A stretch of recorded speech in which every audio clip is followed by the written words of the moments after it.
आस्था का प्रतीक केदारनाथ धाम अपने आप में चमत्कार है। जून 2013 की आपदा में सब कुछ नष्ट हो गया, लेकिन मंदिर को नुकसान तक नहीं पहुंचा।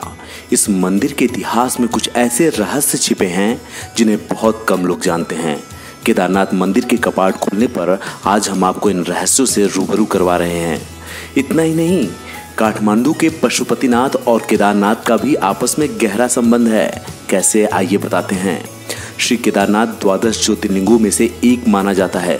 यह ज्योतिर्लिंग त्रिकोण आकार का है और इसकी स्थापना के बारे में कहा जाता है कि हिमालय के केदार श्रृंग पर भगवान विष्णु के अवतार महातपस्वी नर और नारायण ऋषि तपस्या करते थे। उनकी आराधना से प्रसन्न होकर भगवान शंकर प्रकट हुए और उनकी प्रार्थना अनुसार ज्योतिर्लिंग रूप में सदा वास करने का वर प्रदान किया। यह स्थल केदारनाथ पर्वतराज हिमालय केदार नामक श्रृंग पर अवस्थित है।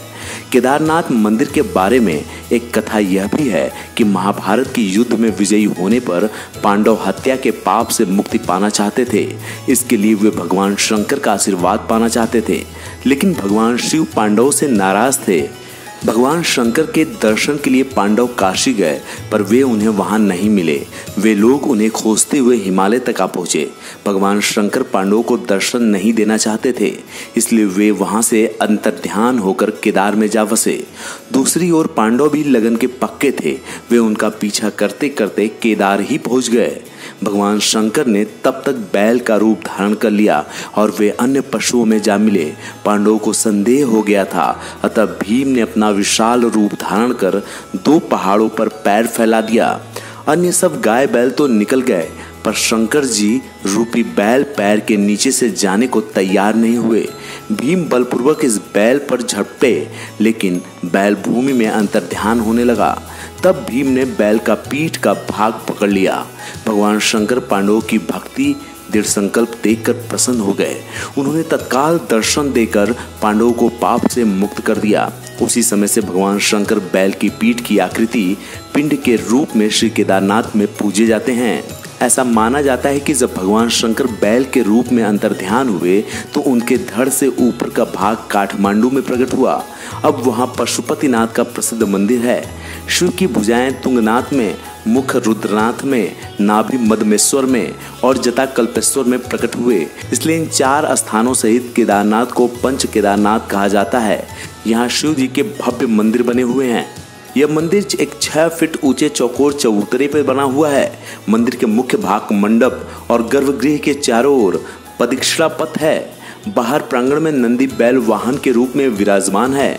मंदिर का निर्माण किसने कराया, इसका कोई प्रमाणिक उल्लेख नहीं मिलता है, लेकिन ऐसा कहा जाता है कि इसकी स्थापना आदि गुरु शंकराचार्य ने ही की थी। मंदिर की पूजा श्री केदारनाथ द्वादश ज्योतिर्लिंगों में से एक माना जाता है। प्रातः काल में शिव पिंड को प्राकृतिक रूप में स्नान कराकर उस पर घी लेपन किया जाता है। तत्पश्चात धूप दीप जलाकर आरती उतारी जाती है। इस समय यात्रीगण मंदिर में प्रवेश कर पूजन कर सकते हैं, लेकिन संध्या के समय भगवान का श्रृंगार किया जाता है। उन्हें विविध प्रकार से सजाया जाता है। भक्तगण दूर से केवल इसका दर्शन कर सकते हैं। केदारनाथ के पुजारी मैसूर के जंगम ब्राह्मण ही होते हैं। केदारनाथ की बड़ी महिमा है। उत्तराखंड में बद्रीनाथ और केदारनाथ ये दो प्रधान तीर्थ हैं। दोनों के दर्शनों का बड़ा महत्व है। कहा जाता है कि जो व्यक्ति केदारनाथ के दर्शन किए बिना बद्रीनाथ की यात्रा करता है, उसकी यात्रा निष्फल हो जाती है। और केदारनाथ सहित नर नारायण की मूर्ति के दर्शन का फल समस्त पापों के नाश पूर्वक जीवन मुक्ति की प्राप्ति बतलाया गया है। तो अगर आप हमसे जुड़ना चाहते हैं, इस तरह की धर्म कर्म की बातों को चाहते हैं, ज्योतिष सलाह चाहते हैं या फिर योग की जानकारी चाहते हैं, तो इस चैनल को लाइक करें, सब्सक्राइब करें और जिन लोगों तक पहुंचाना चाहते हैं उनके साथ इसे शेयर करें। जैसे ही आप इसे लाइक और सब्सक्राइब करेंगे, आप सीधे तौर पर हमसे जुड़ जाएंगे और आपको हमारा वीडियो मिलने लगेगा।